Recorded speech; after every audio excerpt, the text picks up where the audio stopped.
आज की इस वीडियो में हम बात करेंगे निफ्टी 50 और सेंसेक्स के बारे में। निफ्टी 50 और सेंसेक्स को आपने कई बार सुना होगा। आइए इसके बारे में समझने की कोशिश करते हैं। लेकिन निफ्टी 50 और सेंसेक्स को समझने से पहले आपको एनएसई और बीएसई को समझना होगा। इसके लिए आप हमारी पुरानी वीडियो देख सकते हैं, लिंक मैंने डिस्क्रिप्शन में डाल दी है। हो सकता है शुरुआत में कुछ चीज़ें आपको समझ में ना आए, लेकिन आप इस वीडियो को अंत तक ज़रूर देखें। इसके बाद आपके मन में कोई सवाल नहीं बचेगा। इस वीडियो में हम एक आसान उदाहरण से निफ्टी 50 और सेंसेक्स को समझने की कोशिश करेंगे। तो सबसे पहले बात करते हैं निफ्टी 50 की। निफ्टी 50 एक ऐसा स्टॉक मार्केट इंडेक्स है जो इंडिया के नेशनल स्टॉक एक्सचेंज पर लिस्टेड 2000 से ज़्यादा कंपनियों में से 50 सबसे बड़ी कंपनीज़ के परफॉर्मेंस को दिखाता है। ये इंडेक्स बैंकिंग, आईटी, मैन्युफैक्चरिंग और काफ़ी सारे अन्य सेक्टर से जुड़े हुए स्टॉक्स को शामिल करता है। अब हम बात करते हैं सेंसेक्स की। तो सेंसेक्स इंडिया के बॉम्बे स्टॉक एक्सचेंज पर लिस्टेड 5000 से ज़्यादा कंपनियों में से 30 सबसे बड़ी कंपनी के परफॉर्मेंस को दिखाता है।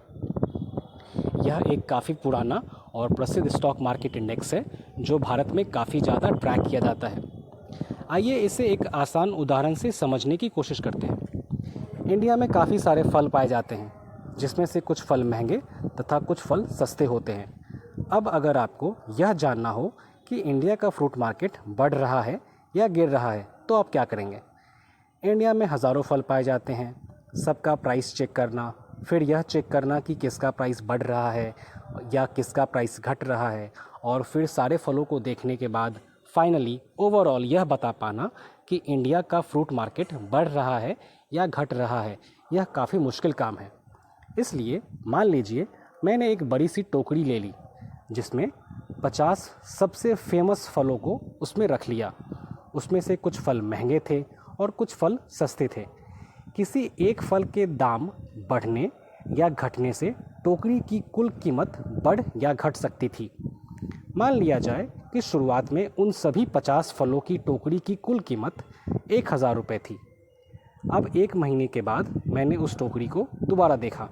उसमें रखे फलों की टोटल कीमत बढ़कर 1500 रुपये हो गई थी। इस प्रकार मोटे तौर पर हम यह कह सकते हैं कि इंडिया का फ्रूट मार्केट बढ़ गया। वहीं अगर फलों की कुल कीमत गिरकर 800 हो गई होती तो हम यह कह सकते थे कि इंडिया का फ्रूट मार्केट गिर रहा है। अब आते हैं अपने मेन टॉपिक पर। निफ्टी 50 और सेंसेक्स भी एक टोकरी की तरह ही है, जिसमें फल की बजाय स्टॉक्स, कंपनी के शेयर्स रखे हुए हैं।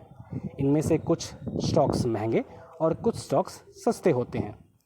एक स्टॉक्स के दाम बढ़ जाने से या एक स्टॉक के दाम घट जाने से निफ्टी 50 और सेंसेक्स के पॉइंट्स घटते या बढ़ते रहते हैं। पिछले वीडियो में हम जान चुके हैं कि एनएसई में 2000 से ज़्यादा और बीएसई में 5000 से ज़्यादा कंपनियां लिस्टेड हैं। यहाँ ध्यान देने वाली बात यह है कि निफ्टी 50 एनएसई की टोकरी होती है और सेंसेक्स बीएसई की टोकरी होती है। निफ्टी 50 में एनएसई में लिस्टेड 2000 से ज़्यादा कंपनीज़ में से इंडिया की 50 सबसे बड़ी कंपनी के स्टॉक्स को शामिल किया जाता है।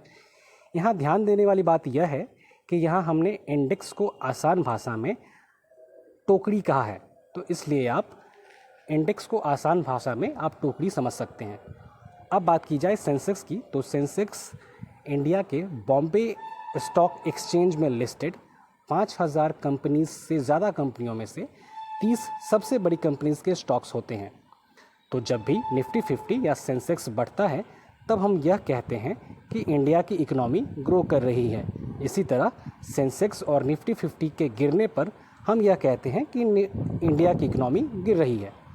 उम्मीद करता हूँ कि अब आप निफ्टी 50 और सेंसेक्स को समझ चुके होंगे और आपको हमारी मेहनत पसंद आई होगी। तो मिलते हैं अपने अगले वीडियो में, तब तक के लिए